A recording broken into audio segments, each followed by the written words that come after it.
Welcome to A Reel of One's Own. My name is Andrea Thompson, and I'm the producer of the show. The things you will hear over the next hour or so represent the length of my show, A Reel of One's Own, and the people making them. All opinions and quotations in no way represent River West Radio and are the sole responsibility of the producer, guests, and callers. River West Radio is not liable for any legal issues resulting from the content of this program. And let's dispense with the formalities now that's out of the way. This is A Reel of One's Own. My name's Andrea Thompson. Thanks for listening. And on this one, we're kind of going to discuss, have a different tone. We're going to discuss the building, Sibney High, and kind of the story behind its destruction. With me, I have two gentlemen who were very involved in the movement to try and prevent its destruction. Gentlemen, could you please introduce yourselves? I think you could do that way. Noah and Eric. My name is Noah Skoronsky. I was directly involved in the movement to save Sydney High. My name is Eric Jung, and I'm a local photographer and filmmaker. Thank you both for coming on. Thanks for having us. Now, once again, spoiler alert, this building sadly was demolished, and I understand it had quite an interesting history. It actually had the city's first professional theatrical performance, and it was an experimental surgical lab, and for a lot of its history, it's actually a bank, and then almost right after that, it became a counterculture scene. So, and can you tell me a little bit about that? Like, what attracted you to this project, I guess? How did you find out that they were planning to demolish it? Well, first off, you ruined the ending to my film. I know. But yeah, I'm sorry. No, I'm just kidding. So I moved to Milwaukee in 2008, and at that point, Sydney High was a vacant building. I didn't know anything about the building. It was just, this kind of shell of a building on the outskirts of downtown, and I was fascinated by it. It was painted multicolored. At that point, the Glipful Brewery was on stilts behind it, which was another building that was trying to be saved. They're trying to combine the two places. But it was just an odd structure, and I was always fascinated by it, and I was really naive at the time, and I was looking at this place, and I was like, this would make a great, band practice space, artist studios, and I was looking for a studio myself at that time, but I had no idea the history of the building, and I called the number on the building because I wanted to get an artist studio, and I was like, man, this is going to be a great thing. I was really excited about it. I never got a call back, and I don't know, I just kind of forgot about it. A couple of years went by.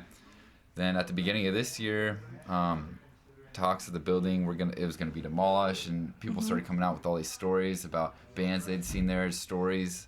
I heard a bunch of wild stories that people experienced there. Yeah, like apparently in 1986, the basement bar became known as the Unicorn, and in 1990s it was the real center of the alternative scene, and Nirvana actually played there at one point before he got big, before his album Nevermind. So yeah, those kind of stories. Yeah, absolutely. Wow. Yeah, so when I heard some of these stories, I was like, there's something to it. There's a great Milwaukee story to be told there. And I looked into the back history, and I started going to the Milwaukee County Historical Society and the public library and looking into the early history of the building. And I found that it was just as fascinating as the more modern history. And so for that reason, I decided to kind of delve into the history. And I thought whether the building stands or not, it deserves its story to be told.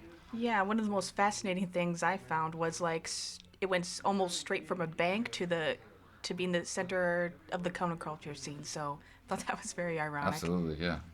And Noah, how did you find out about this? Well, originally, I think this is like 2003, I believe, 2003. I have a friend that I went to high school with that had a studio in Sydney High, and I think there's like a 2-month period where every weekend his band and a couple other bands were throwing parties at Sydney High. So I have a direct connection with Sydney High where I was actually in the building and quote-unquote partying with friends who had studio space in there. And it's a local musical act called Test Pilot. And those were the first experiences I had with Sydney High. And just being in that building at that time left an imprint in my brain, like this building is unlike anything else I've ever been in. And so, after 2003 and after eventually everyone got kicked out, I was always keeping tabs on Sydney High. I had like a pipe dream, if I get millions of dollars, I'm going to buy Sydney High, and I'm going to own that. So when I found out that it was going to be torn down, that's kind of the reason why I jumped into that effort to save it, was because of my experiences there, when I had friends who actually lived there. Wow. So you guys kind of came at this from like completely opposite angles, but with kind of the same goal. Absolutely, yeah. And we did both play the Powerball lottery over the summer. We were both kind of rooting each other on, and it was Sydney High was on its last leg for being historically preserved. It looked like it wasn't going to happen, so we threw our dice on the lottery, and we're hoping for the best. It didn't work Yeah. out. Yeah. Well, but we don't want to be too soul-crushingly depressing like the first in just the first 10 minutes of the interview. So I want to go on to like both of you. I looked online at the videos and everything, and Noah, this building especially meant to a lot to you for reasons you mentioned. You mentioned that people in the building who knew that this building would be destroyed would reach out and touch it because they didn't think they would get another chance. So why exactly did people want to destroy this building so much, do you think? I think the majority of the people who wanted to see the building go had no emotional connection to it whatsoever. They did not participate in anything that occurred there. They did not appreciate the culture that existed there. Well, Eric didn't either, but he seemed to think it was a bad idea to tear it down too. Yeah, I mean, it goes both ways. There's no clear-cut answer. More than likely, it's an economic answer. It's about profit. It's about making money. Those are some of the themes that could have fueled individuals who wanted to see the building go. Unfortunately, right now in Milwaukee, there is a strong effort to dismantle any power that the citizens or elected representatives have to preserve historic buildings. And I think Sydney High became a blatant example of the extent that these individuals will go to see our history's past destroyed, all in the name for potential profit or potential money making. Well, that's another reason another interesting kind of turn in the story too, because when I was looking and researching this, it didn't seem quite as economically viable. There wasn't really a good reason, it looked like, to tear it down. Sure, it had deteriorated, but there were no plans for the building. I mean, at least when they wanted to turn it into a condo or something, there still would have been something there. But when they tore down the building, there were no plans, and there's still just an empty lot there, right? Well, I think that's something that kind of really rubbed us the wrong way. One, it was purchased by the city, well, more specifically the Milwaukee Economic Development Corps, in secret. And it was done by a front organization, which is essentially a law firm. So no individual, no company, bought Sydney High. It was secretly purchased under a fake name. What really bothered us is that, no individual or groups of individuals were allowed a say in, what could happen to that. And so... But once people found out, they seemed very passionate.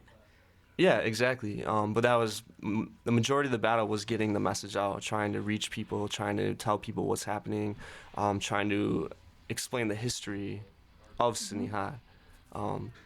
So we kind of got involved in a movement that snowballed from just like a random, I don't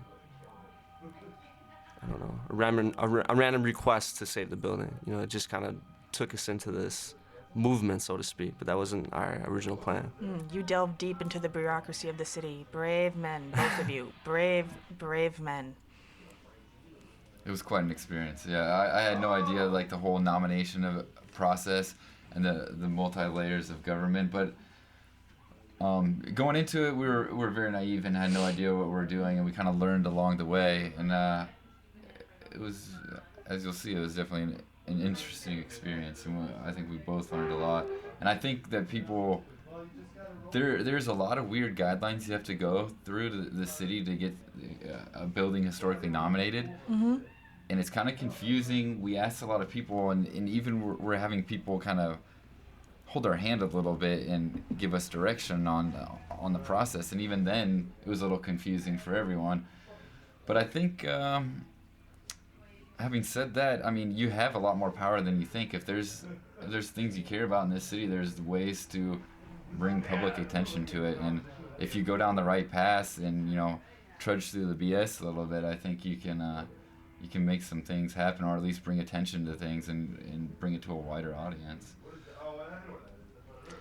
But and yet at the other side, I imagine there were people very passionately for and against, and it was weird reading like the whole strange bureaucratic saga, even for me, because at one point it was designated a historic building, and then because of a 2-year lapse and all and something with zoning committees, it wasn't a historical landmark. And right before the building was raised, I do believe it became a historic landmark again, but the council still voted to demolish because the conditions existed.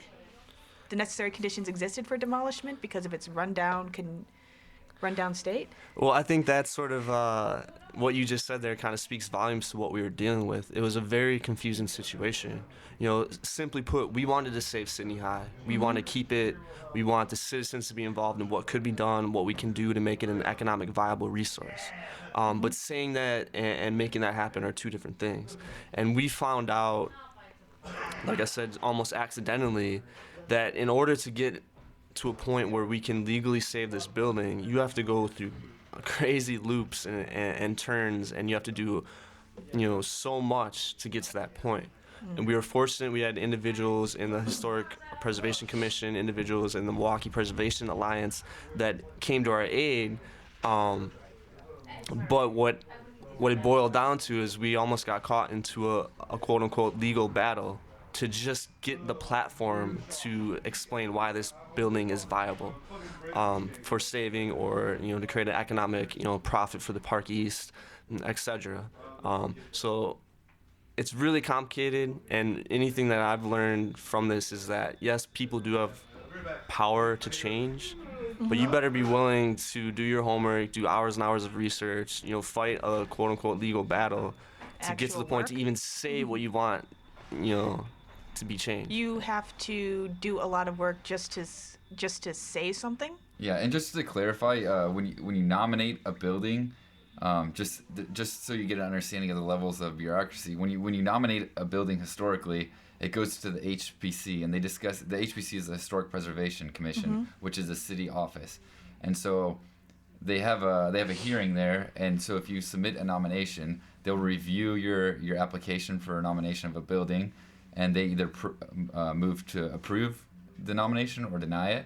Once they approve it, it goes to the zoning. It's the ZND, the Zoning and Neighborhood Development Commission. And at the ZND level, they have no power to approve or deny, but they make a recommendation to the Common Council.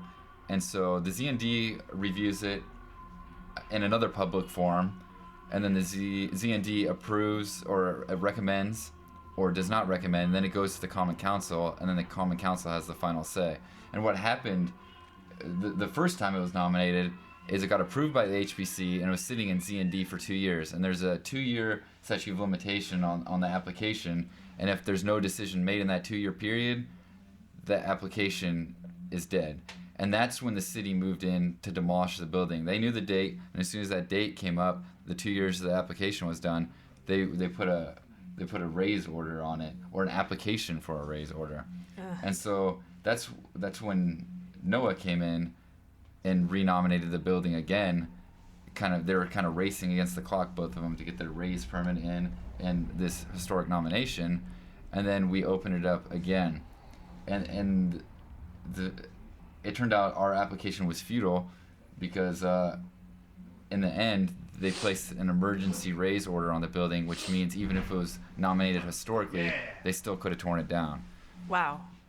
And at that point, it was literally the city fighting. The city was prepared to sue the city because the HPC is a part of the city, and Medic and the city developer is part of the city, and they were both butting heads, and it got to the point where the city was theoretically going to sue the city. Oh my goodness, my delicate artistic mind reels. But how do you think the building got to the point where it became so deteriorated, though? Because when the building was about to be raised, wasn't it mostly empty though? Pretty much empty. That I guess that was what was confusing The me. last known residents, so-called residents, or people who occupied the building, I believe, was in 2005.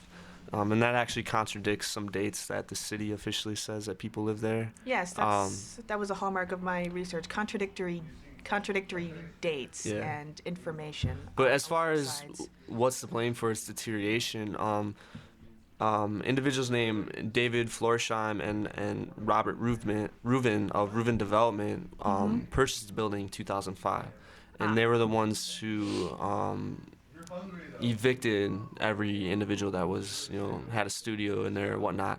And their original plan was to use the facade of the corner building of City High, which is technically called the Nicholas Sen building, as part of a greater condo apartment $1 million luxury complex that they wanted to exist there at that corner of the Park East.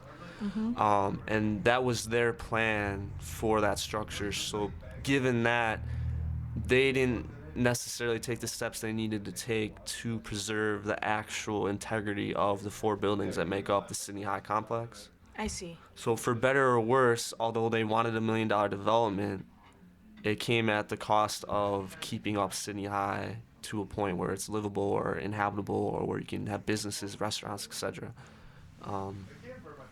Their plan ended up being turned down because they requested like $18 million, and the city development commissioner, Rocky Marcoux, denied that request.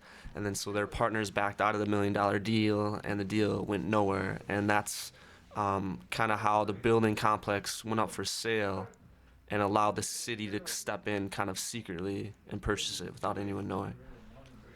Well, what's really sad hearing about all this, and again, my research is this building had basically survived a lot of things. I mentioned like its history, the various owners, and various political battles in the past. Quite a few fires in the 70s, and why do you think it was demolished now at this point? You mentioned all these factors, but you think there was one overriding factor that finally destroyed it?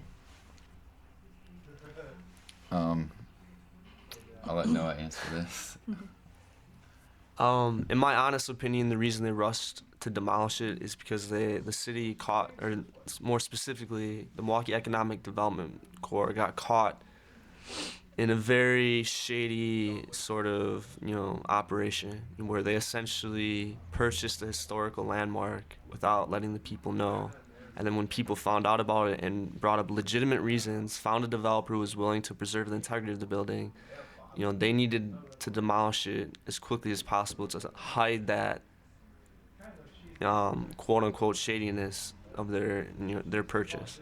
So the long-term goal of the Park East is to create a profitable area, but that doesn't include focusing on our local history or our local culture or the potential of our local historic buildings to create that profit. There's individuals involved in development in Milwaukee that just want to see high-rise condos, multi-million-dollar hotels, things that are far from what makes Milwaukee Milwaukee. So the rush to demolish it, I think, is directly related to that. I'm not sitting here accusing anyone of anything, but based on my own experiences, it has to do with the fact that people actually wanted to save this building. And if saving the building, Medic might have been caught in a situation where they looked kind of bad. Millions of dollars were used to demolish the building. That's millions of dollars that were taken from the taxpayers that have yet to be returned. And if you go to where that building used to exist, all that's there are a bunch of seals and gravel. And Yeah, and the just drove city, by it. I mean, the city purchased the building and they had zero intention of renovating it or reusing the building. In my opinion, the city when they purchased the building, their plan was to demolish it right off the bat, and they wanted to clear that. They wanted to clear that lot. They wanted to clear Park East completely to have all these open lots to developers. Unfortunately, I think it's very short-sighted of them, because you have this building that has a ton of Milwaukee culture. The building has a bunch of historical integrity, and I think it's I think you're thinking inside the box too much when you when you can't have historic preservation and progress together. For some reason, people put the notion that you have to have new development for progress. They don't think about rehabbing, reusing old buildings that are already built. So what you're saying is like basically like historic preservation and economic viability don't have to exclude each other out. No, absolutely, they can coincide, and I think you might have to be a little more creative about how you go about it. But I think when you think about it, by the sheer nature of the Park East, it has to be completely all new development. There's nothing in Park East. There's 3 empty city blocks. So you have the Aloft right there now, and you have the Modern right there now, and then you have this weird, quirky, old, funky building, Sydney High, and everything else around it is going to be brand new developments. So when people drive into that area, Sydney High, yeah, it's going to stick out like a sore thumb, but if it's done right, it'll stick out in a sore thumb in a interesting way, and people are going to be like, way. what is this weird, quirky building? They're going to want to patronize those businesses that are in there because the building's so unique and it's got a ton of history, and people love that kind of stuff. Yeah. Wisconsin has a lot of weird, cool stuff, and I think in that area it would be amazing to have an icon like that. You look at Old World 3rd Street, and those are all historic buildings that have been renovated. But unfortunately, when you look west down Juneau toward the Pabst Brewery, the only thing you had from that era was the Pabst Brewery and Sydney High. There's a Sydney High Facebook page. You should all look it up. And it shows street level views of that block. And it was just, the entire block was filled with businesses for, a century. And then in the 1970s, the Park East Freeway was built. And they gave eviction notices to people in their homes there. They gave eviction notice to all the businesses. And they decimated that whole 3 city blocks to build this freeway. Sydney High, the Glipful Brewery, and the Pabst Brewery are the only buildings that survived. And Sydney High also made it through the demolition of the Park East Freeway, which I think it was 2002. They demolished that freeway. They abandoned that project altogether. And it survived that as well, so it's a shame to see it be demolished now for an empty lot. Yeah, because Lord knows we don't have enough of those. Sure. But back to the quirkiness of the building, I did notice that hardly anyone argued that it be preserved because of its architecture value. So I think quirky was a kind word for this building that, you're right, stood out like a sore thumb. People did seem to their only argument really, well, their main argument, was that they wanted it preserved because of culture, and not about not because a famous person was born there or anything, or things happened. Again, it was because cultural events and the history of just the city. Do you think that's unique, or just unique to Milwaukee? In this case, I think it was unique in the sense that, yeah, it wasn't nominated based on like a famous architect built it, or it was the most beautiful or unique architectural building. It wasn't. Or like a famous historical figure. Well, in some senses there were. But the not cultural. in the sense that. Well, Nicholas Sen was the most worldwide famous surgeon at one point in time in the world, and specialized in abdominal surgery and battle wound techniques. And he had an experimental laboratory in the basement of Sydney High. Yeah. So, sadly, it's not the kind of history, I guess, that people know outside of the city, though. Generally, history seems to be mostly kind of forgotten history in that respect. Sure. Don't get me wrong. I think the pioneering medical techniques were important, but absolutely, he was one of the first. Mostly forgotten. So in 1876, Dr. Nicholas Sen established his private practice and his experimental surgical laboratory in what is now known as Sydney High. So he was the first tenant of that the easternmost building of the Sydney High block. And in the basement, he had his experimental surgical laboratory. And he perfected a lot of techniques there. Abdominal perforations that happened during war, so like gunshot wounds to the stomach. He perfected the techniques of fixing those wounds. And he was one of the first doctors to realize that it was the doctor's own hands and bacteria on his hands and sweat that was causing infections in patients during surgery. So he was one of the first doctors to wear gloves during operation. On top of that, he was... Well, people take that so much for granted now that seems almost unthinkable. Sure. It doesn't seem to yeah, be... in the late 1800s. And he became the Surgeon General of Wisconsin, Surgeon General of Illinois, the American Medical Association president.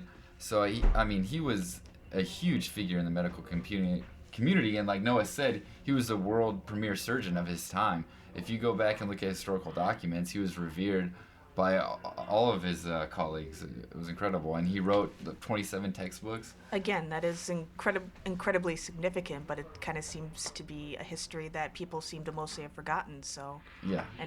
Well, what I think is important, what you're saying, is that typically when people nominate historic structures, it is based on architecture. It is based on who built this building or this Or if a house or famous what it politician is. And likewise, buildings that writer. someone was born in and lived in. What I think, and we didn't purposely set out to do this, but what set us apart from other preservation efforts is that we actually cared about the actual, everyday individual people of a city that had, emotional, spiritual connections to a building. And we wanted to preserve that building. And, the term eyesore, it was used so many times to, fight against our efforts, and the building was called ugly and numerous other negative terms to say, hey, we can't save this building because it's ugly, it's an eyesore. And what we latched onto was the actual people that existed in that building, and we firmly to this day believe that because of that building, the way it was, its history, it gave life to people. So even if it didn't look grandiose and it's not like the Roman Colosseum, there was an energy that existed in that building that allowed, creative art and music to occur for decades, or, small business to occur for decades, or experimentation, to occur for decades. Speaking of Nicholas Sen. So it's an interesting argument. Experimentation of all sorts, from what I hear. It's an interesting argument because there's individuals in this city that believe that only the most pretty buildings should be preserved, only the most architecturally, beautiful buildings should be preserved. And I, individually believe that's a wrong way to look at things. I mean, we certainly don't just remember the most handsome historic figures, the most beautiful historic figures. Abraham History is Lincoln. history. And when it comes to local history, Comes too, to it's mind. even more isolated, even more unique. And so Sydney High represented just this unique epicenter where, for whatever reason, it's still kind of unexplainable. Individuals, across decades and decades, came together and created and profoundly added to Milwaukee. And it's a shame because certain people in power have that outlook. Like, if this building looks ugly, I'm not going to save it. I don't care if the most famous worldwide surgeon, had a laboratory in there. I don't care if the first meeting of Civil War Wisconsin veterans occurred on the top floor of there, which led to the modern day veteran support groups. I don't care if those things occur. It Yeah, doesn't the matter medical to me. history alone of that building. Yeah, the building's ugly, so let's tear it down. I think that's a very short-sighted view, and unfortunately, that's kind of what we were dealing with. Yeah, And a lot of the once- arguments weighed against our efforts directly had to do with, it's an eyesore, it's ugly, things of that nature. Yeah, and once again, I noticed you guys did not just offer artistic reasons for the building to be preserved, though. You offered economically viable reasons that they dismissed generally. And on the YouTube videos, I noticed the developers, the aldermen were openly giving the developers. They openly said, "I want to give you free advertising for your plans." And then when you guys or other people would counter, while other people were talking, some of the politicians were talking, and they would interrupt you guys. So, but a few of the aldermen did speak out in favor of you. A few people from the city.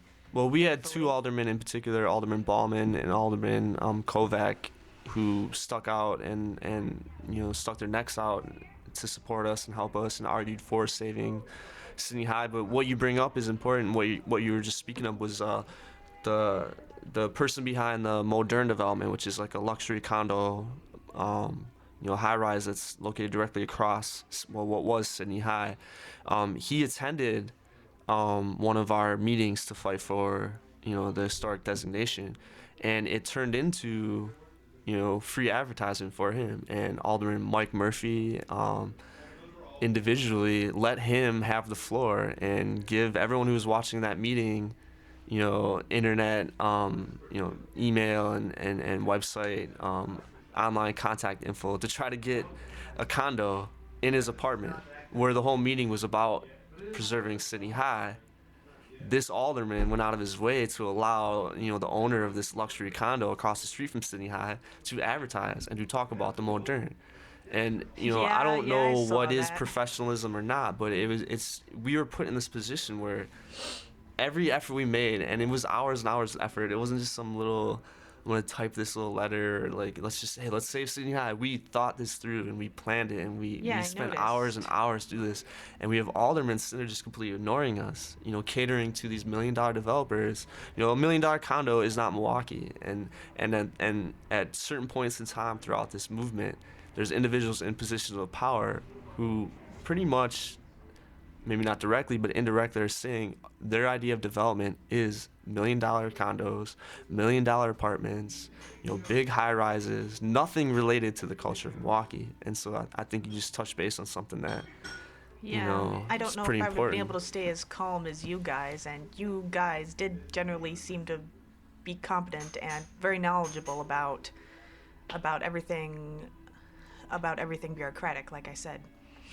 And I don't think it's a coincidence that the demolition of Sydney High and the grand opening of the Modern were very close. I think I don't want to speculate too much, but I will go ahead and say that Rick Barrett is kind of like the new darling developer in Milwaukee, which is fine. But they recently, I think, gave him green lit, or they're trying to work on the development that he proposed for the lakefront. And I think the city and a lot of city officials are very proud of him for the developments that he's bringing to the city, which is great for the city of Milwaukee. But at the same time, I think part of it was they didn't want to see this Sydney High there when they're trying to attract new people coming to this condo. And I don't think it's any coincidence that Sydney High came down as the Modern was opening, and the timing of the purchase of the building. And so, I don't think that's by coincidence at all. Well, so we don't end on a totally soul-crushing note. Can you guys think of another place in Milwaukee that kind of has a similar feel? Like, if you like Sydney High, visit this place. Well, sorry. But I think there's a lot of great things going on in Milwaukee. I think the music scene, the art scene in all Milwaukee is all on the up and up. There's great things going everywhere. I mean, you got the Jackpot Gallery right across the street here, which is a great independently run gallery. There's stuff going on all over the place. There's the Borg Ward in Walker's Point. The Borg Ward is the same kind of thing. They have, to a much smaller scale, but they have a gallery in there. They have a band practice space where they have their venue as well, and then they have artist studios upstairs. But I think what made Sydney High unique was that it was 4 buildings, 4 stories. So it was just nonstop collaboration. It was all these people were in close quarters. There was a lot of them, and it was nonstop collaboration. You had restaurants there. You had a club in the basement. You had nationally touring acts coming through, playing with local bands too. And so there's artists, musicians, and it was like a cesspool of creativity. So all these people were able to feed off each other instantaneously. Whereas now in Milwaukee, More like a web creativity. Sure. Wasn't so negative. No, I didn't know. But now in Milwaukee, it's kind of like just you have that, but it's not all under one roof. So these connections that kind of happen serendipitously and just on the fly all the time. You're having a beer with someone and you're talking. Those things happen, but it's a little bit more spread out. Whereas Sydney High was under one roof and it was contained. So Yeah, it's the little things I found that seem to get you down in that way. Just little things like that. Back to that. Why did you decide to work on a documentary about this? Why did you decide to put your time and energy, and why did you think that needed to be told? Well, I've worked on productions in the past, and I've worked on documentaries in the past. worked on Points of Interest with John Salames and Anthony Lopez a couple years ago, and that was more of there wasn't much of a narrative. It was more of like an experimental documentary, and just really tapping into the experience of being on the road. And this was a little bit more of a narrative, so it was a little bit more challenging, and it was a huge story to be told. And I wanted to get this out there. I've been working in the music industry, I do photography and video for the Pabst Riverside Turner, and so I've kind of been in there. I'm sensitive to that, and you know, the whole music scene I'm tied up in, and I wanted to, and that was a great music, you know, great music documentary, great music history, great art history there. But it's a great history of the story of Milwaukee too, and then the whole bureaucratic side. There's just a huge story to be told there, and I felt the best way to do that was through a documentary film. I mean, why do I want to do it? I'm just interested. I don't know. There's no really overarching reason. I put a ton of my own time in this over the summer, just nonstop. And a lot of times it was me running audio, me running the camera, me asking questions. A lot of the times it was me doing everything. I guess I kind of lost my mind, and I was just doing everything, and I was pouring a bunch of money into this. Yeah. Very fashionable. And I just wanted to tell the story of Sydney High. There's no ulterior motives. I just thought it was really interesting, and I thought the history deserved to be preserved, because people had bits of the history here, bits of the early history, but I think it's important to tie all that together and then back out a little bit and look at the state of preservation in the city and look at these issues. Like there's a lot of cities in this transitional period right now where Milwaukee has a ton of historical integrity in its building and its culture, but then they want to bring jobs. They want to have this sense of progress in the city as well. Mm-hmm. So how do you balance historic preservation with progress? And that's kind of a bigger question, you know, hopefully I can shed some light on. I see, and I'm going to kind of backtrack a little bit. Noah, do you think there's anything that Eric missed about things that are similar to Sydney High that still exist and people could still enjoy? Well, to answer your original question, I don't think there is anything comparable to what Sydney High was. Period. I don't think there is. That doesn't mean that there couldn't be, but right now, you know, Milwaukee is an art city. It's a music city. Okay, it's not just a brew city, whatever. It's not all that. It's art and music, and we have more individuals and more diverse cultures participating in art and music than at any time ever in the history of Milwaukee. What was significant about Sydney High is it gave individuals an avenue, a route to combine their efforts and to promote themselves while simultaneously promoting the culture of Milwaukee. So yes, there's artist studios all over this city. There's musicians that perform at bars and venues all over this city. But there is no comparable structure that exists currently that can compare to the opportunity and the level of community that Sydney High provided. But with that said, this documentary, the story of Sydney High, in my opinion, can serve as a stepping stone to get to that point again, to realize that we don't have to leave the city, to build this city. We don't have to, get rid of all of our talent and all of our artists and all of our musicians. They don't have to go to California or the East Coast. Mm-hmm. We can be right on Juneau Avenue, putting in work and creating things that, does not exist anywhere in the nation, let alone the world. Pessimistic yet optimistic. Well, you got to be real, and the real fact is that we lost a gem. We lost an amazing structure that will never, ever exist. And that's because of a concentrated effort of, numerous individuals that do not care about the culture of Milwaukee and do not take their role and their position of power seriously. I could care less about money. I could care less about dollar bills, but there's individuals that's all they see. They don't care about the people that are behind the culture of Milwaukee. They want to sell Milwaukee. We were threatened, we were lied to, our developer was threatened by individuals behind the effort to destroy Sydney High. And it just speaks volumes to what's going on. This is saving a building that has history to it. This isn't like ending police violence. This isn't like stopping the wars in the Middle East. This isn't, political corruption. This is just simply saving a historic building. And the level of negativity and sort of deception that we experience in doing this is a story that needs to be told. And although I think the emphasis of the documentary is Sydney High, this effort is just as important to the history of Sydney High as anything else. Like Nicholas Sen or the first theatrical performance, and it needs to be told. And We'll just skip the history of the bank. West Side Bank. Well, it was the most prominent financial institution in the state of Wisconsin for a few decades, but yeah. So the film that Eric is undertaking is important on so many different levels, and just being kind of participating in what Eric was doing and the efforts that we made just kind of speaks volumes to like the power of that building. We didn't get paid for what we did. He didn't get paid for the hours he put in. I didn't get paid to write like 10 pages of rebuttals to the city attorney and things like that. I didn't get paid to write an 8-page petition. We Boy, did can it I relate because to that. this building had this energy and it attracted us. He's not even originally from Wisconsin, and that building drew him in.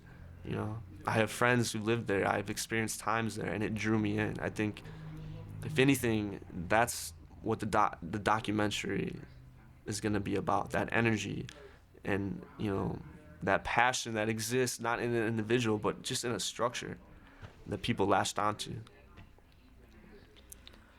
Wow. Well, speaking of that documentary, when do you think it will be completed?